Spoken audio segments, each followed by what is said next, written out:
No Salmo 19, Davi escreveu assim: Os céus declaram a glória de Deus, o firmamento proclama a obra das suas mãos. Um dia fala disso a outro dia, uma noite o revela a outra noite. Sem discurso nem palavras, não se ouve a sua voz, mas a sua voz ressoa por toda a terra e as suas palavras até os confins do mundo. Nos céus ele armou uma tenda para o sol, que é como um noivo que sai do seu aposento e se lança em sua carreira com a alegria de um herói. Sai de uma extremidade dos céus e faz o seu trajeto até a outra. Nada escapa ao seu calor.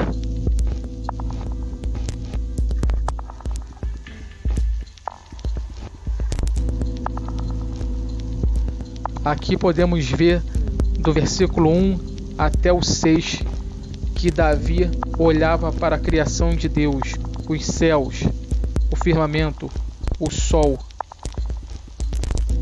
e entendia que Deus tinha criado tudo isso e glorificava a Deus por isso. Ele dava atenção a uma voz que nem todos os homens conseguem escutar, a voz de Deus. Ou melhor, muitos homens tentam ignorar. Porque a voz de Deus é revelada a todos. Mas só que Davi enxergava algo semelhante a um discurso sem som. Para ouvir esse discurso somente tendo fé em Deus, tendo fé em Jesus. No versículo 3 ele diz: sem discurso nem palavras, não se ouve a sua voz, mas a sua voz ressoa por toda a terra, e as suas palavras até os confins do mundo. Davi continua ouvindo a voz de Deus, e dessa vez, agora, a partir do versículo 6, ele escreve ela na palavra escrita, que todos nós temos nas nossas mãos, na Bíblia.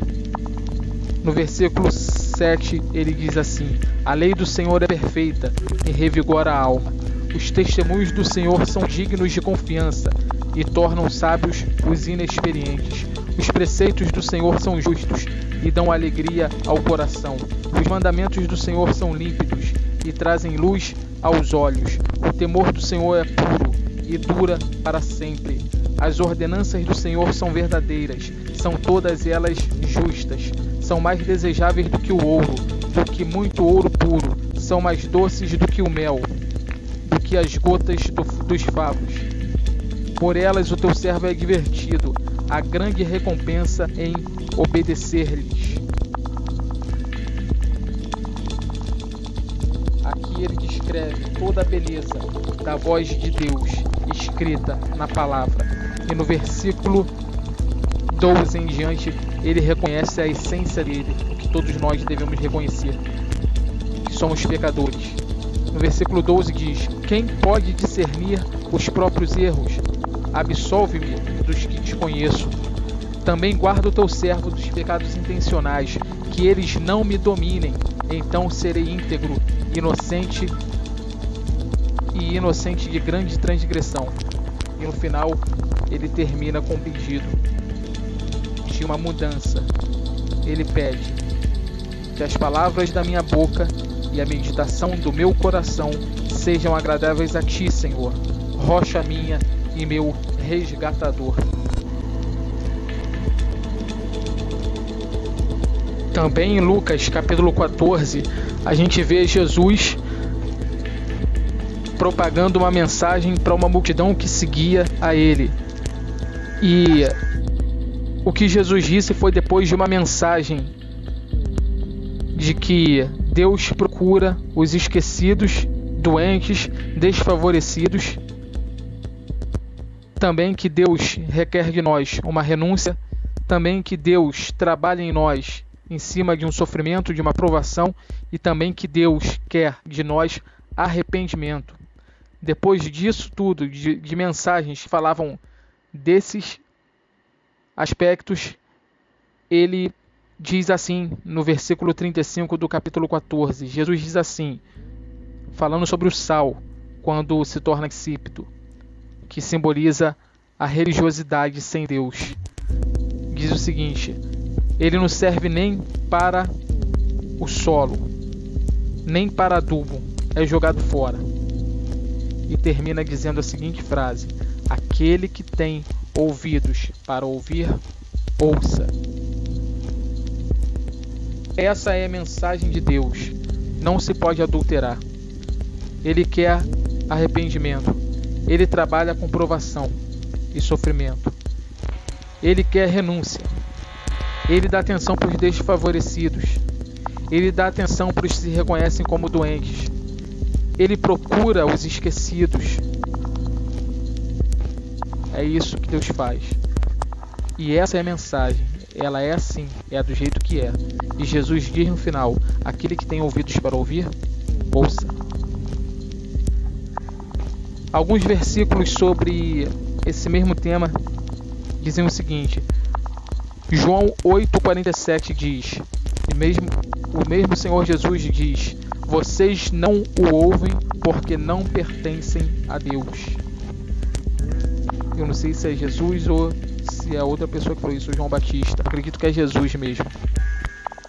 Em João 10,27 também diz, aqui Jesus diz: as minhas ovelhas ouvem a minha voz, eu as conheço e elas me seguem.